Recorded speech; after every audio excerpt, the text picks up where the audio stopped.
All right, so I figured that we would do a basic quick video real fast on how to utilize this fender. Now, sometimes you find yourself in positions in life in the automotive world where there's some parts that you need to use that have been fire damaged. I know in insurance line of work like we do, where we buy salvage titles and flip them.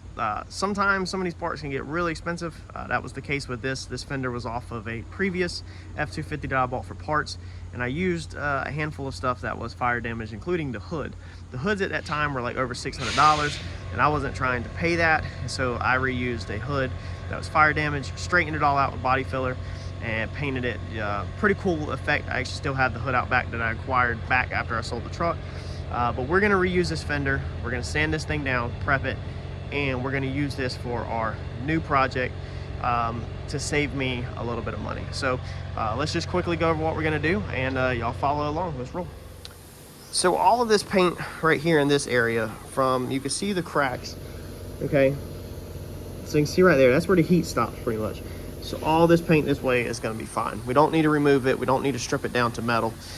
Including this side down here, all of this is going to be good. We just need to go to pretty much where our damage stops, but of course we're going to sand it off. So we're going to go ahead and take 180 grit, and we're going to feather out all of this rough area, okay, where the heat kind of stopped, and we're going to get all of this old stuff off of here and strip down to metal. And then we're going to take our 180 and also by hand go over this, and then we're going to Scotch-Brite this, soap and water it, and we're going to clean up the inside, and we're going to get this through the priming process. So let's get our 180 on our DA, and I'm just going to sand this out, and then I'll show y'all what we get here in a minute. All right, so this is what we end up with. This is 180, so all the loose we feather edged. Okay, we feather edged it all into here, so this is good paint. And this is just ran over 180. Now we're going to take our Scotch-Brite, Dawn dish soap, water, and we're going to completely scuff down the outside to loosen up any trash or any dirt or debris. And then we're also going to go ahead and do the inside of the fender, and then we'll move forward with our priming process. For this step, just simple Dawn dish soap or something like this. It's Food Line brand dish soap. And then actually literally just pick this up off the ground out there. So this is just a huge Scotch-Brite. I'm not really worried about this step, but you should probably use a brand new Scotch-Brite. We got a little bit of plastic there, so if you're doing a project like this, you got to make sure you ain't got no melted plastic on your edges. This one got a little bit right there, so it just comes right off with the paint. And then we're just literally just going to take our Scotch-Brite pads, so these are just burgundy scuff pads, and we're just going to scuff it down just like this to clean everything up and get everything nice and smooth and get it so that the primer has something to stick to. Now we're not going to try to prime all this white area. There's no reason to sit there and waste material on it, but there will be overspray all over it. So we got to make sure we scuff it all up so that it can stick. All right, so our next step that we're going to do, we're not going to be painting the inside of this fender, so we're going to put it back with E-coat. E-coat is, if you look inside the back of your car or anywhere, if you were to open up that trunk right there and lift the carpet up, you would see E-coat. So it's not going to be red in there, it's probably going to be gray or green. This is what E-coat is. It's going to be, it matches the OEM E-coat. This is going to be the part number, and this is a direct to metal coating that matches the color and gloss of factory primers and E-coats. So all we're going to do is just put this all over the inside, and then that's going to be done with our inside. We're not going to do nothing else. And then the outside, of course, we will be doing epoxy primers and such, so we can actually paint it. So you can see this will make the inside of this look really good, and it's just going to be nice and easy.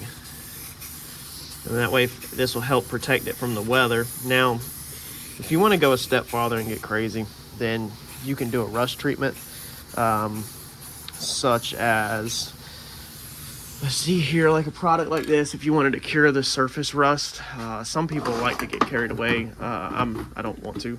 So this is a Pour 15 metal prep. You can follow the instructions on that, and that's going to neutralize the surface rust, so you don't have an issue with it. I'm doing this to save money. So the less materials that I can put on this, then the more money I save. Now I've had this fender for, I think, going on 4 years now. I've been saving this fender, and I've been saving another headlight that come out of a parts truck for a situation exactly like this, because I knew eventually I'd probably buy another one of these trucks and can use this fender to save myself a couple $100. So that's why I'm doing it. And I just want everybody to understand, if you're doing some like you know, restoration on some old school car, it's going to be worth a lot of money, then you probably want to go ahead and just neutralize the paint or neutralize the rust. Follow your instructions, do an epoxy primer, paint the insides of the fenders, you know, and you want to go an extra step farther than basically like what we're doing. But if you're just doing like me and you're just trying to save a buck, then this will work perfectly fine. So we're gonna get this all coated out. Man, I hope I don't run out of this gray, because we're gonna have to switch to green. I'm just gonna get a nice wet coat on it, and then we'll move to an epoxy primer on the outside, because then we're gonna put a filler primer over that. Now you also, if you're doing some old school car or whatever, then obviously on your outside you're going to want to do like an epoxy primer, and then you're going to want to probably put like a dolphin glaze over it, or a couple coats of high build primer, and then you're going to want to block it.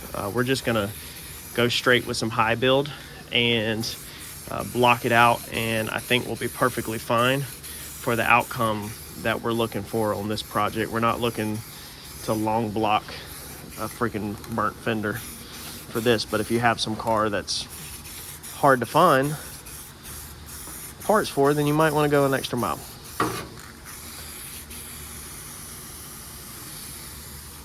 All right, so now that we got the inside of our fender coated, we did have to switch over to a different rattle can color because I ran out of that gray. So this is like an olive green. There's different shades to match whatever your OEM color is supposed to be, so nobody knows that you did work in there.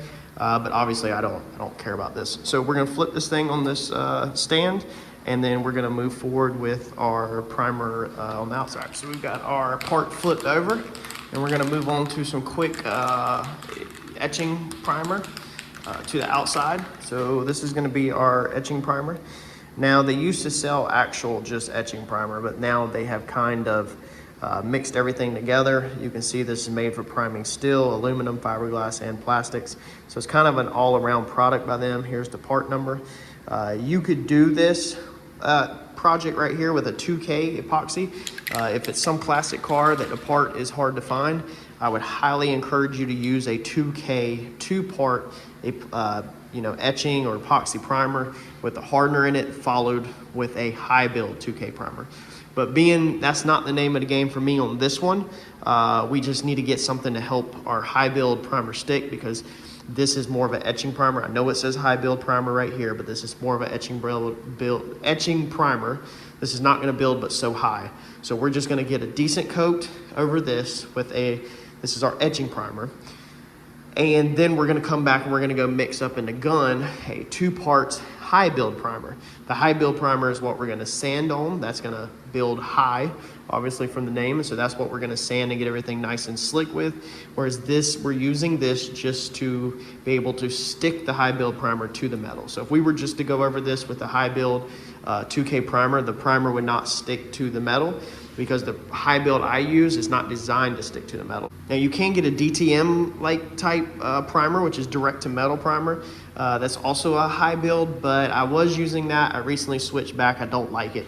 It doesn't build as high as I want it, so I like to just use 2 different products instead of an all-around, all-in-one product. So we're gonna come in here with this, and we're just gonna get us a light coat over it, because we just want the chemical properties of this stuff to just help stick our next layer basically to it, so we can work on it.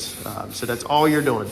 You've got to understand that your epoxy or your etching primer is just a chemical way to stick primer to the item. That's all it is. This is the bonding part, so that things stick. That's the reason why this is important, that you don't skip this step and you at least get some kind of rattle can primer or something over top of it. So let's get a nice good thick coat of this over it, and then we're gonna go mix up some 2K primer, and then we're gonna put a real good thick coat of 2K over it so that we have something to sand on top of. All right, so our next product, this is gonna be what we're gonna use. This is urethane primer surfacer. This is our 2K product, and by 2K I mean 2 parts. So primer plus the activator, hardener, or whatever you want to call it. These two go hand in hand. This product happens to mix at 4 to 1. ratio. Yours might mix different, so make sure you read your data sheet or read on the side of the can at what your product is called to mix at. That way you can get it correct. Don't just go off of mine, because every single product is gonna mix different. So we're going to our first number 2 line on there, and then our hardener will be to the next 2 line. And as you can see, that's pretty a rough guess. This doesn't take rocket science to do. This stuff is fairly easy. A lot of people make it overcomplicated when it's actually not. If it's off just a little bit, it's no big deal. All the products that I use are cheaper, lower end products. I don't use high-end products. I don't like to do high-end work. When we did Randy's Fox Body on the channel and the blue Fox Body, we used higher end products. But as far as for anything that I do, I'm not going to choose ever to put high-end products on my stuff, because most of my stuff is DIY, budget-friendly stuff. So let's get this in the paint gun. This is also a Harbor Freight paint gun, and let's get it on the fender.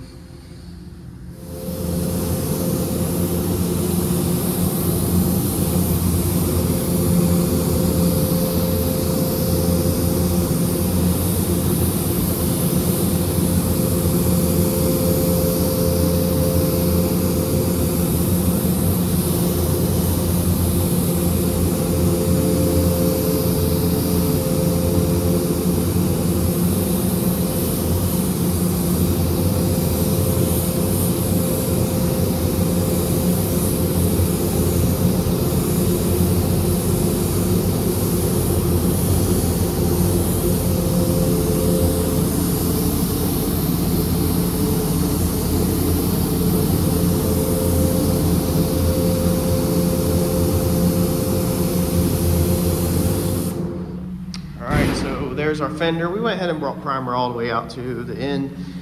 We had some nasty spots. I actually had water in there, and I didn't get the water all the way off. And so I literally took my finger mid-paint job and just wiped it right off. My work is not perfect. This does not matter. This gets blocked out and sanded out, smoothed out. This is where you can make all your mistakes and get comfortable with the paint gun. So we're gonna let this cure out. This is all you can see now. You can kind of look at your reflection off the light. This panel is nice and straight. There's nothing wrong with it. It's not dented up or anything. This is a perfectly good panel. It just was, it got a little hot and then got the paint burn off of it, but not hot enough to warp it. So tomorrow we'll come in, block this out, and then get ready to move forward with the paint process. All right, so as you can see, we just got our fender washed. We went ahead and sanded it all out today.